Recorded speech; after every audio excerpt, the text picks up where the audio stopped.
எங்க அம்மா எப்படி வரானா எப்படி எப்படி எப்படி எப்படி எம்மா பழுத்த சட மார்பில் ஆட பச்சை போனோம் எழுந்தாட பத்தினியால் ஆடி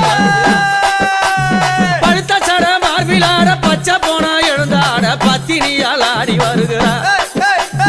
முக்கா சட மார்பில் ஆட அம்மா அந்த முக்கா சட மார்பில் ஆட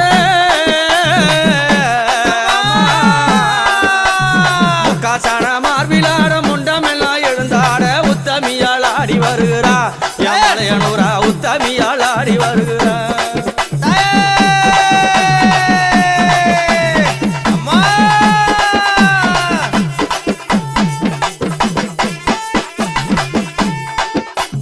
மாறி கோடல் கிழித்து